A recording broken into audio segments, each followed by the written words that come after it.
Moisés, inspirado por Dios, que escribió el libro de Génesis, el día de hoy va a comunicarnos una verdad muy importante. Esta verdad, el cómo tú la entiendes, es como la estás viviendo. Pero una de las cosas es que, aunque seamos cristianos, muchas veces no entendemos esta realidad y esta verdad que Dios, a través de historias y de verdades y de diferentes autores humanos que inspiró, nos grita, nos dice. Esta narración, este libro de Génesis, muchos y ya hemos hablado de esto, pero está hablando al pueblo de Israel que tiene que entrar a la tierra prometida y va a experimentar innumerables desafíos.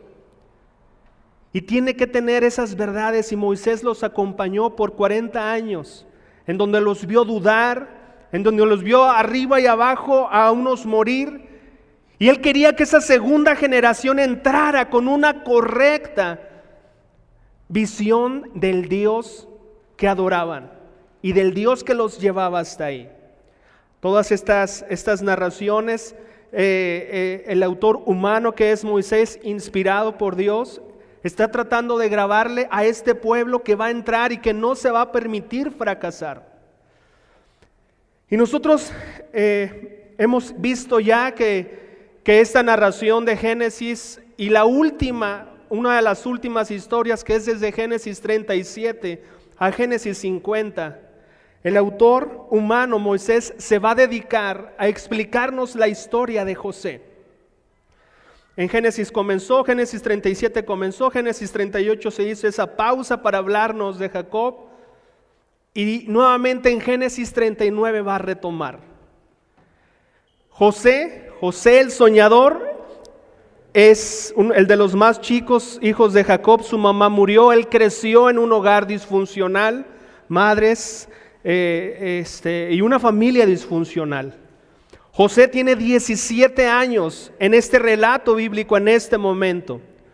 A ustedes jóvenes tienen que ver esta historia y tienen que escuchar esta historia a la realidad de un hombre con un hogar disfuncional y con la edad de 17 años. Ya vimos que es la primera vez que José se da el golpe de la realidad que para todos es natural, que la vida no es una vida lineal. Si tú estás enfrentando hoy enfermedad, si tú estás hoy enfrentando algún tipo de situación laboral, algún tipo de situación familiar, algún tipo de situación personal, sabes que esa es la realidad de la vida.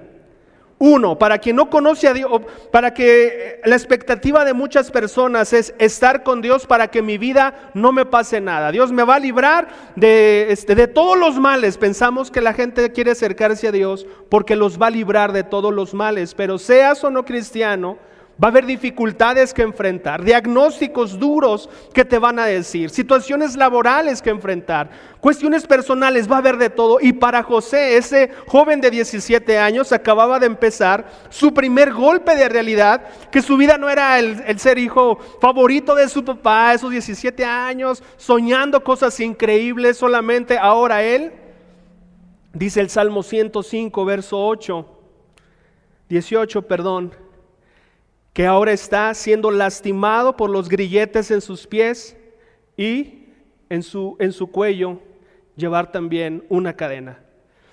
Dice, le lastimaron los pies con grilletes y en el cuello le pusieron un collar de hierro. Su golpe de realidad, ese joven de 17 años, en donde su vida pues no solamente era lineal por la disfunción familiar. Este joven de 17 años no solamente dice que iba encadenado, el Salmo 105, 18 nos dice que sus pies estaban siendo lastimados. En ese trayecto desde donde estaban sus hermanos, que lo pusieron primero en una cisterna y después pasaron esos vendedores y mercaderes ismaelitas, y ahora iba en camino a un lugar muy lejos de su familia, muy lejos de su padre, muy lejos de sus sueños, muy lejos de su seguridad. Imagínate que te agarran. Nosotros hemos visto realidades muy tremendas en donde toman a personas y no sabemos en dónde están. Para José era así, ese trayecto que iba a durar días, porque los mercaderes madianitas paraban en ciertos lugares, iban días. Y José estaba ahí. Yo quiero, antes de poder comenzar con las escrituras, yo quiero centrarme en que tú te centres en esto. ¿Cuál ha sido o cuál está siendo en este momento el golpe de realidad para ti? ¿Qué estás enfrentando difícil? Y otra de las cosas que quiero hacerte como pregunta es, ¿y cómo estoy respondiendo a este hecho que estoy hablando? Es decir, es como si viéramos a José que hubiera dicho, ay Dios, ¿por qué a mí? ¿Dónde estás? ¿Por qué lo permites? Dios, ¿no que eres todopoderoso? Y mírame con grilletes en mis pies, con este collar de hierro en mi cuello. ¿Por qué no escuchas, Dios, mis oraciones? Quiero que tú pienses en tus situaciones y en tu reacción. Y si no estás pasando ahorita en este momento algo, quiero que pienses en cómo lo has enfrentado. Porque para nosotros los seres humanos es desvíos y desvíos, curvas y curvas, noticias y noticias de situaciones difíciles. El estudio de esta mañana se titula Cuando Dios parece estar ausente. Cuando Dios parece estar ausente. Y esa es una de las verdades que el autor humano Moisés quería grabar en estos hombres que estaban a punto de entrar a la tierra prometida, y lo que Dios se ha encargado de decirnos a cada uno de nosotros, si es un joven de 16, si es un adulto de 50 y lo que quieras de tu edad, esta verdad. Nosotros cuando estamos enfrentando tiempos difíciles, eso es exactamente lo que pensamos. Dios, pareces estar ausente. Y nos hacemos todas estas preguntas: ¿dónde estás? ¿Por qué lo permites? ¿No que eres todopoderoso? ¿Por qué no escuchas mis oraciones? ¿Por qué me abandonas? ¿No es verdad que me amas? ¿Por qué a mí? Hacemos muchas de estas preguntas. Y vamos a ver, el autor se propuso enseñar una verdad que quiero que se grabe en tu corazón con Génesis 39, Dios inspirándolo. Lo que quería grabar en los corazones de nosotros los seres humanos en ese momento en su pueblo es acerca de la presencia de Dios. Acerca de la presencia de Dios. Génesis 39, verso 1, por favor. Vamos a Génesis, capítulo 39, versículo 1. Dice: cuando los mercaderes ismaelitas llevaron a José, lo vendieron a Potifar, un oficial egipcio. Potifar era capitán de la guardia del faraón, rey de Egipto. Vamos a detenernos aquí. Solamente el 1. Quiero que reflexionemos en todo esto que va a pasar con José, porque hay una gran lección para todos nosotros. Imagínate esos mercaderes ismaelitas que llevaban a todos los esclavos, y de entre de ellos esclavos, este hombre hebreo, este favorito de Jacob, este hombre con promesas, este hombre con muchas cosas, este hombre también inocente. Y llegaron a Egipto, donde había dinero, donde te compran las cosas, y en esta ocasión, seres humanos. Y aquí tienes a José, uno entre más. Pero lo interesante es que en esa nación de Egipto pudo haber acabado en un lugar, en la agricultura en ese país, en la ganadería en ese país, en la construcción en ese país. Pero mira en dónde, ¿quién lo compra? Lo compra un oficial egipcio. Uno, dice la palabra de Dios, este oficial egipcio era capitán de la guardia del faraón. Capitán de la guardia. Y también quiero decirte y aclararte algo. Obviamente cae ahí, pero sigue siendo este joven de 17 años esclavo.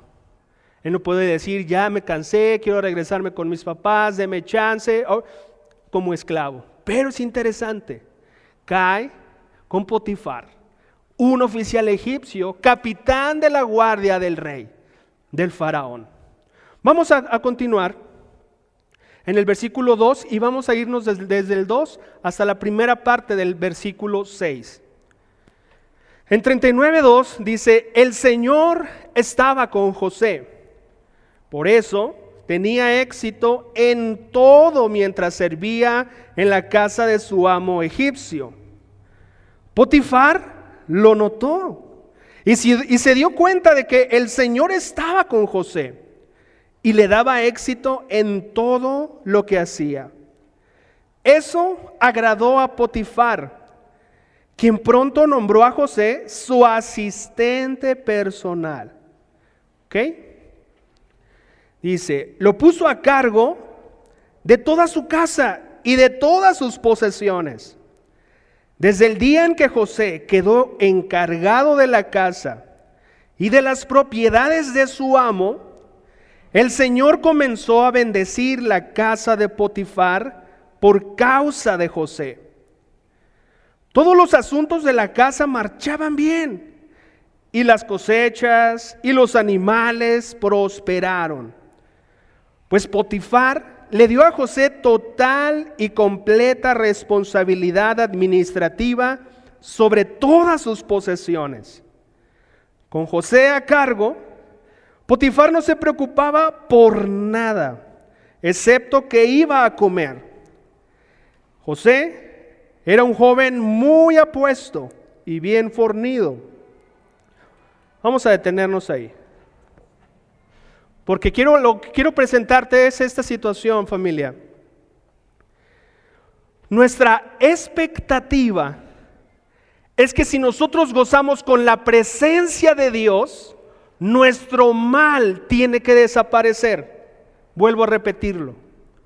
Nosotros queremos o pensamos que si estamos pidiéndole a Dios ayuda por lo que estamos enfrentando de dificultad, sea cual sea, el hecho de que Dios esté presente, tenemos la expectativa de que no suceda, de que eso que estamos pasando desaparezca. Ejemplo, si me dan un diagnóstico muy feo en mi salud y yo le pido, Dios, yo gozo con tu presencia, pensamos que eso tiene que desaparecer.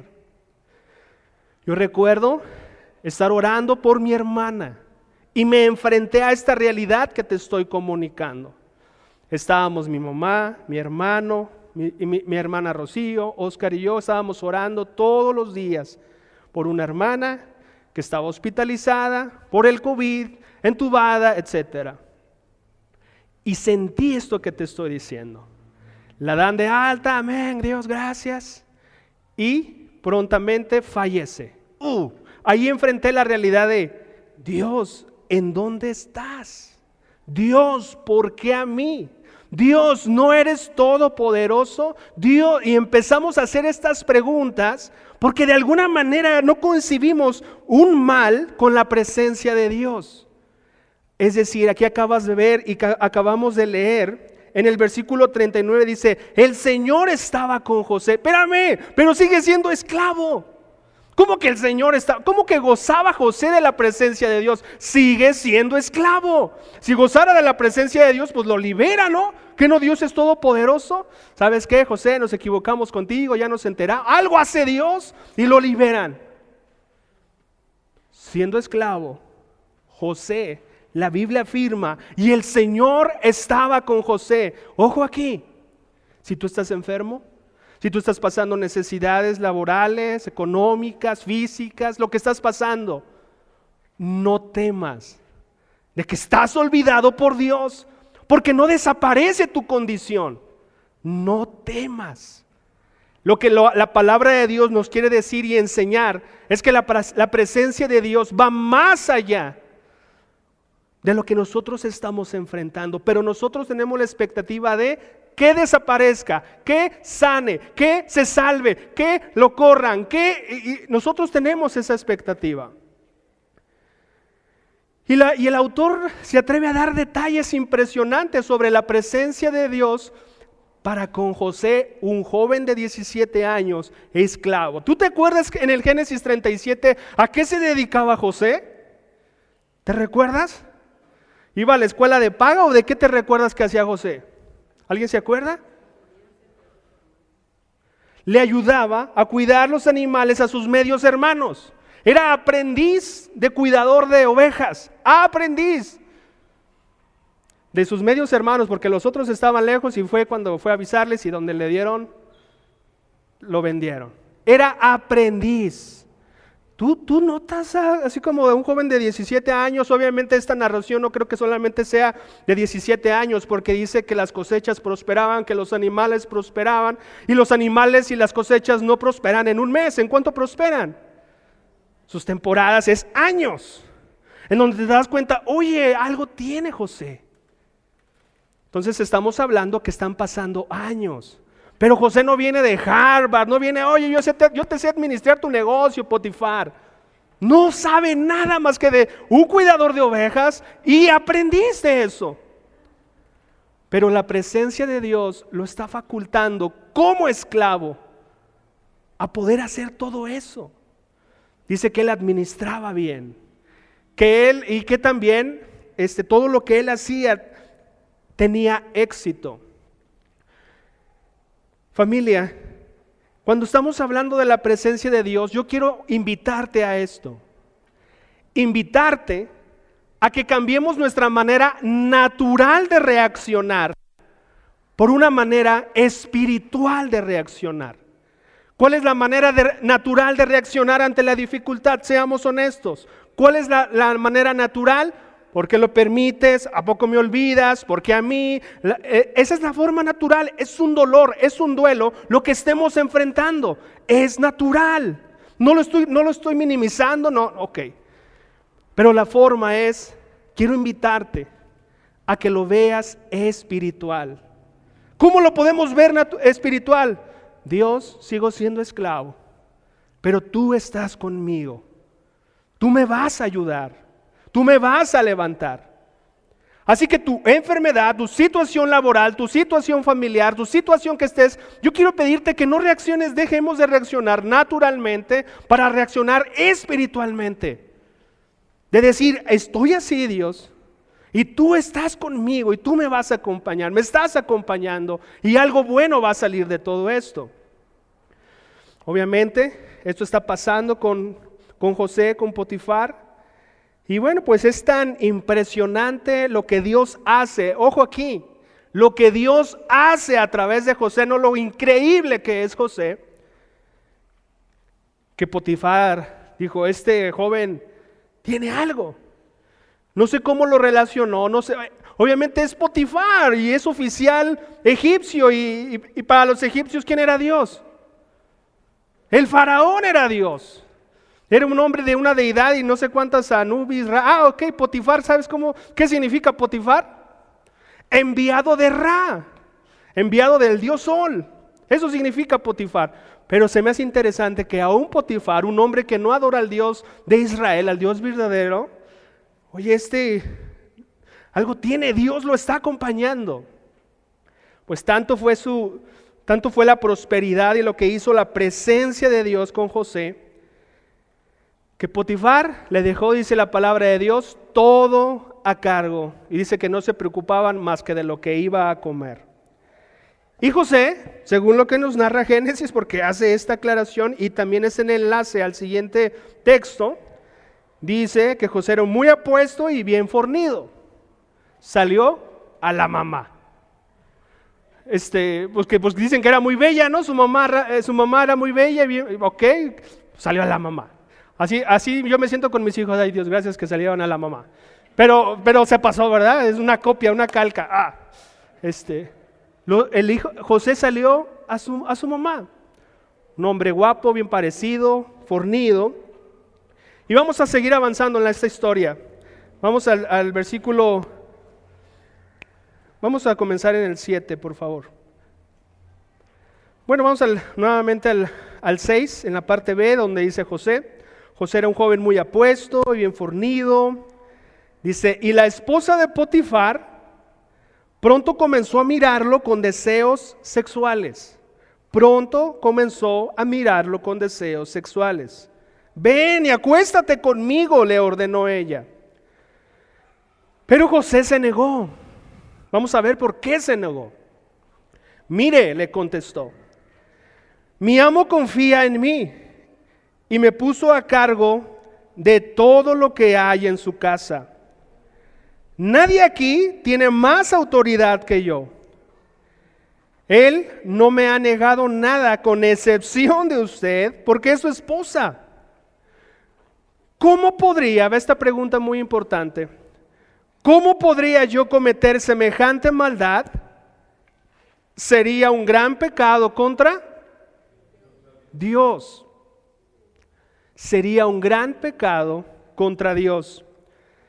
Versículo 10, no era una tentación ocasional. Dice, día tras día, ella seguía presionando a José, pero él se negaba a acostarse con ella. Y la evitaba tanto como podía. Cierto día, sin embargo, José entró a hacer su trabajo y no había nadie más allí. Ella llegó, lo agarró del manto y le ordenó, vamos, acuéstate conmigo. José se zafó de un tirón, pero dejó su manto en manos de ella al salir corriendo de la casa. Versículo 13. Cuando ella, permíteme.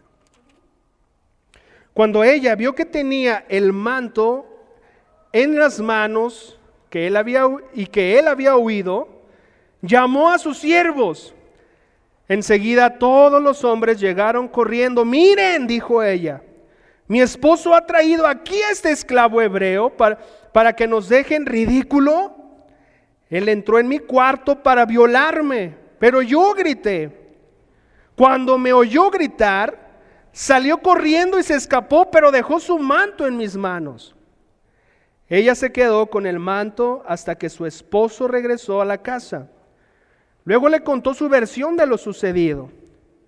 Ese esclavo hebreo que trajiste a nuestra casa intentó entrar y aprovecharse de mí, pero cuando grité salió corriendo y dejó su manto en mis manos. Versículo 19.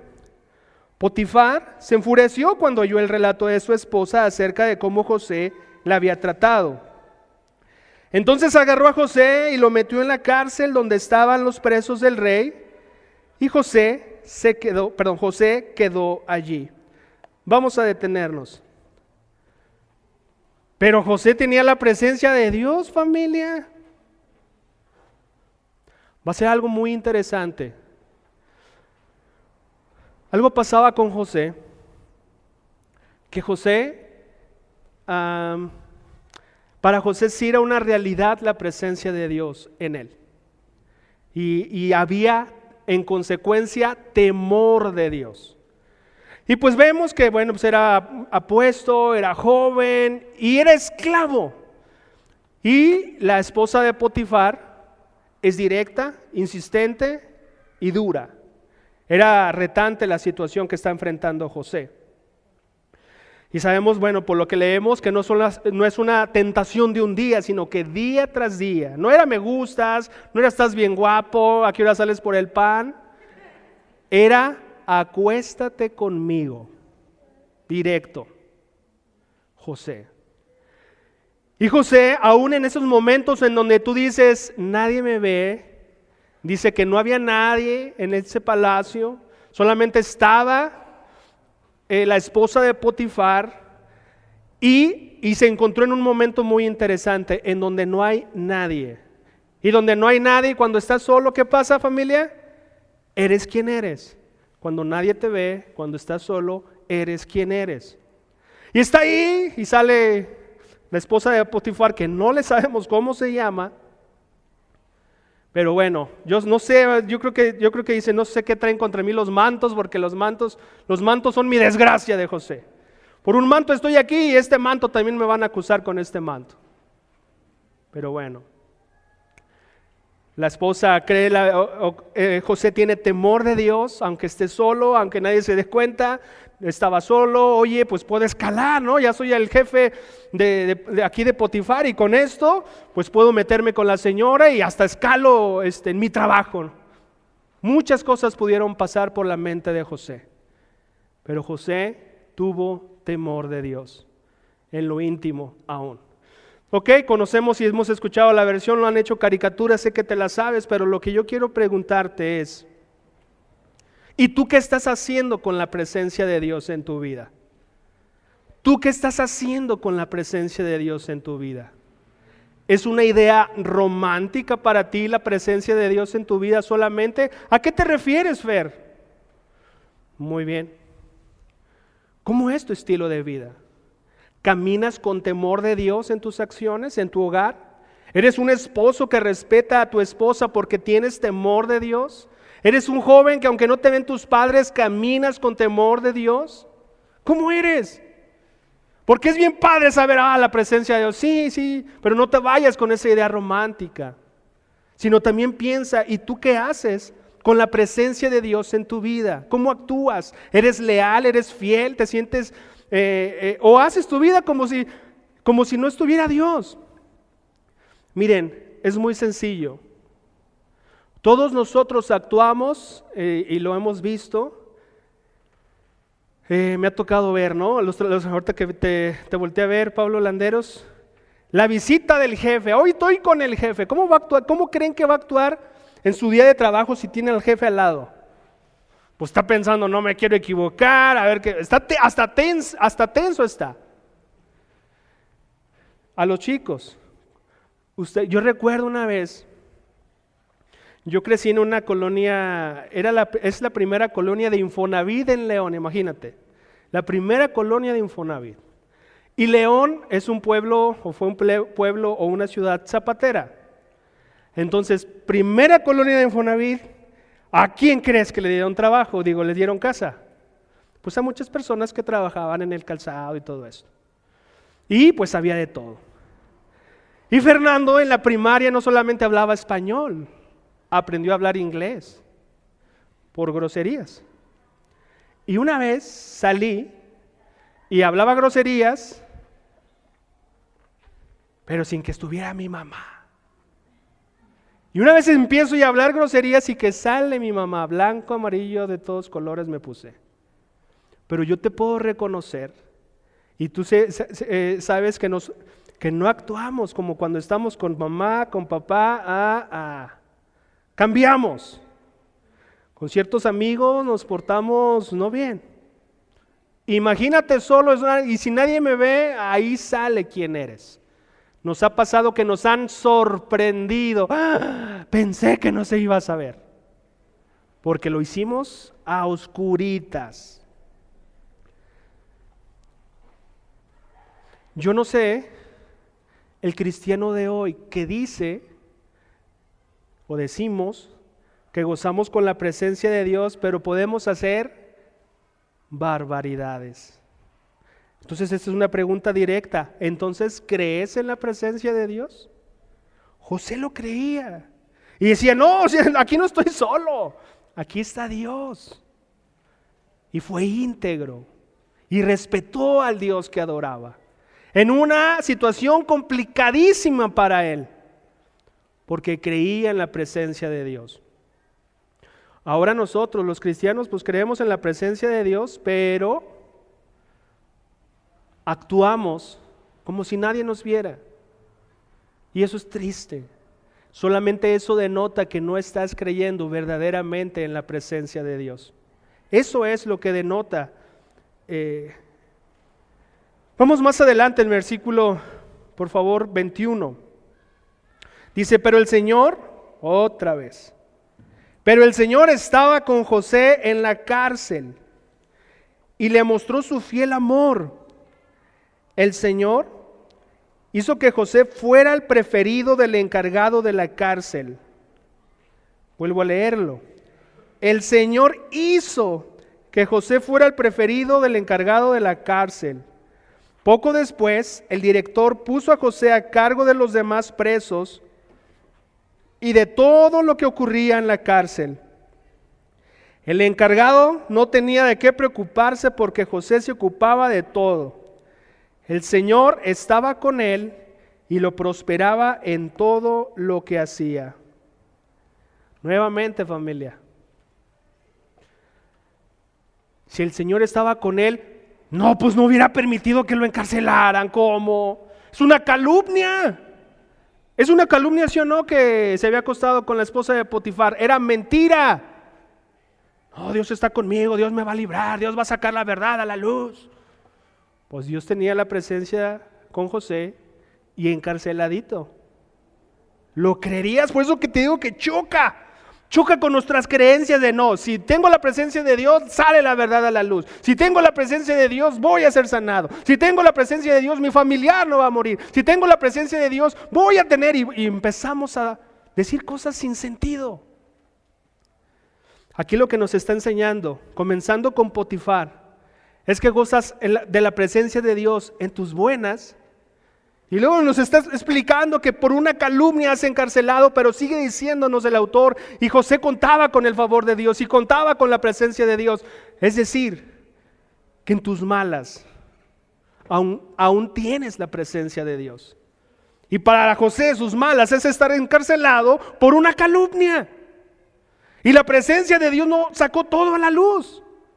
Y de hecho conocemos la historia y nunca se resuelve su caso de que teníamos cámaras y Potifar y le enseñaban a Potifar, mira lo que te hizo tu esposa. Nunca se resuelve el caso como una cosa verdadera. Sale de la cárcel por otras razones. Por una calumnia, un hombre encarcelado.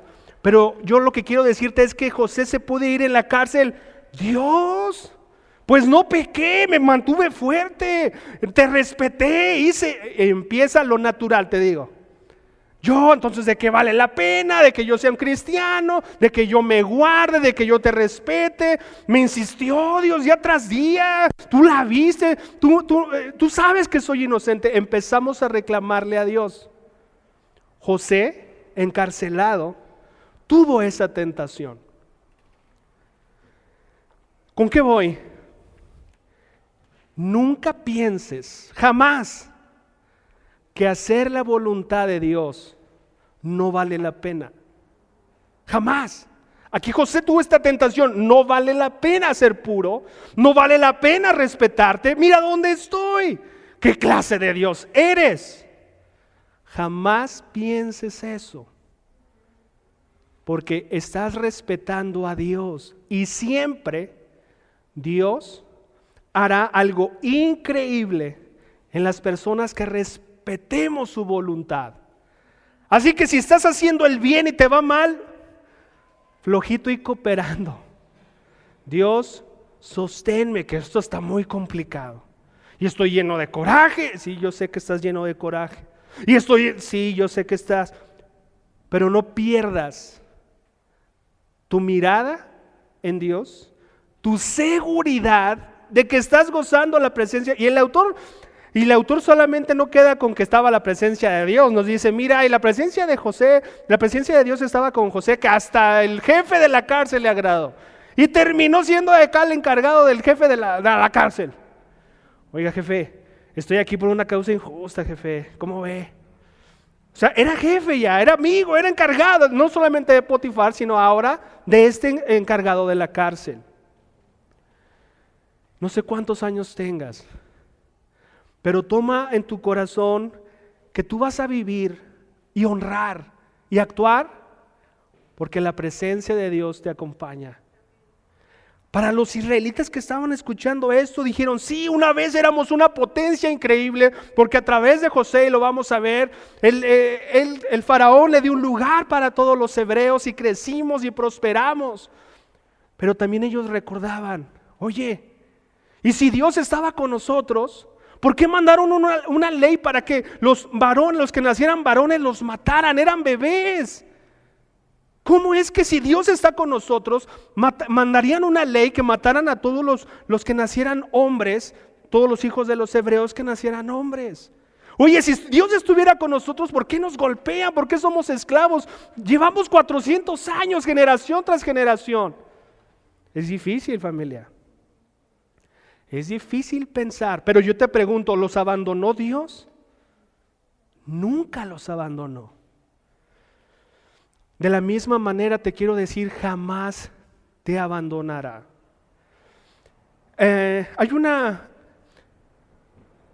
Si tú ya conoces un poco más la Biblia y has visto varias realidades, tú recuerdas el arca, ¿no? El arca del pacto en donde estaba la presencia de Dios.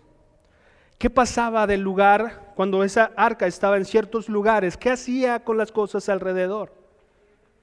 traía bendiciones, prosperidad, había una consecuencia real. Yo quisiera pedirte que pudieras detenerte en tu vida. Si José pensara que es porque era bien bueno y no, hombre, José es bien administrador, usted encárgueme, mire, si no, pregúntale a Potifar qué tan buen administrador soy. José, yo creo que José veía, Dios gracias, pero no lo veo reclamar por ser un esclavo, por una calumnia ahí. No lo veo reclamando en ninguna parte. Vas a ver a José reclamando, oye Dios, si estás conmigo, libérame, yo soy esclavo.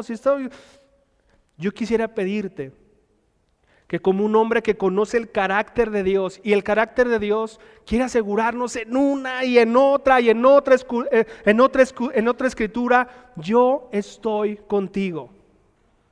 Nunca te dejaré, ni nunca te abandonaré. Pero no caminamos así. No caminamos así.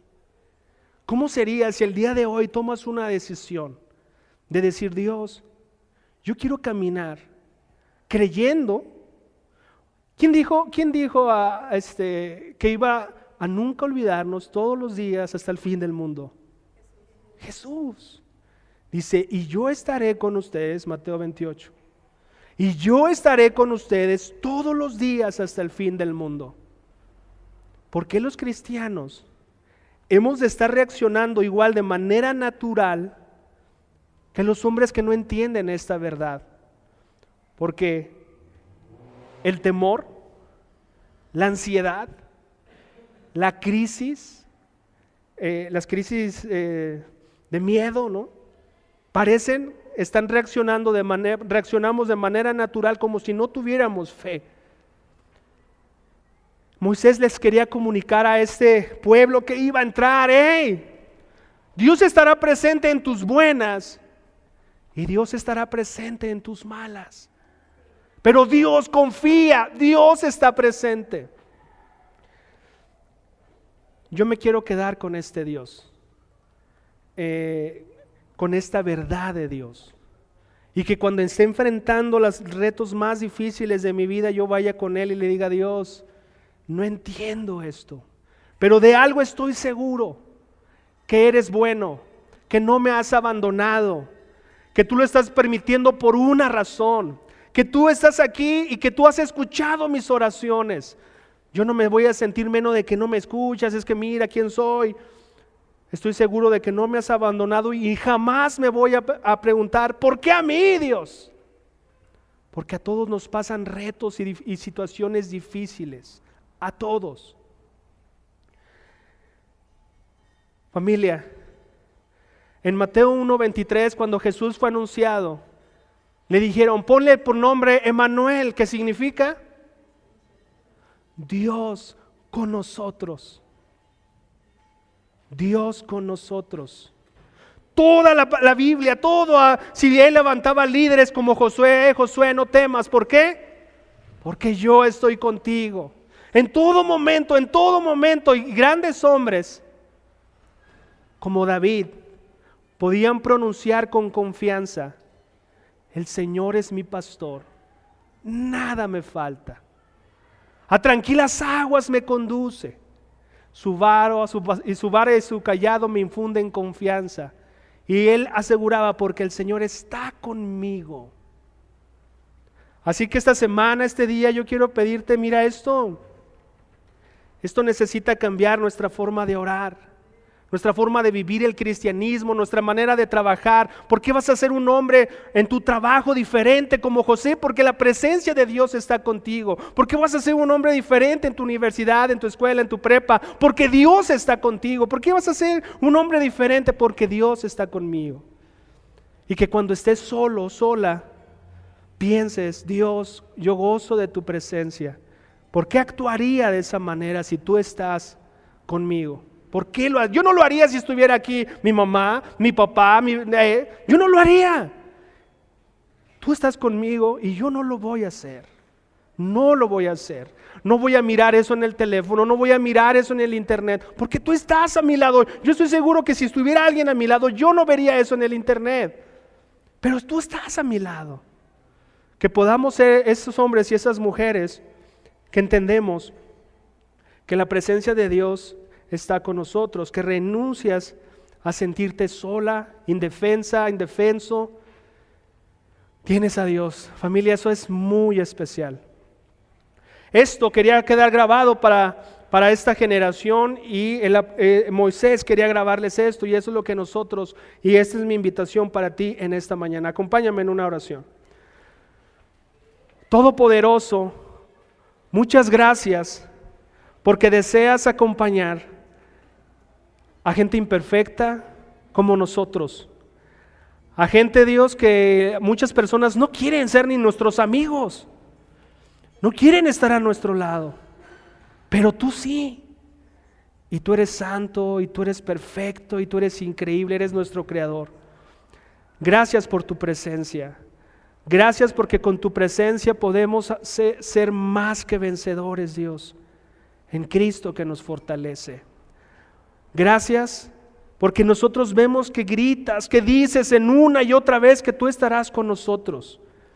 Es increíble ver, Dios, cómo tú estuviste con José en sus buenas, en sus malas, pero aún no cambiaban sus condiciones. Eso nos confunde. Pensamos que contamos contigo cuando, Padre, salimos favorecedores en las cosas, pero aún en nuestro dolor, en nuestras calumnias, en nuestros retos, tú estás con nosotros. Bendito sea tu nombre, Señor. Gracias por acompañarnos y nunca dejarnos solos. En Cristo Jesús te pido y te oro esto. Amén.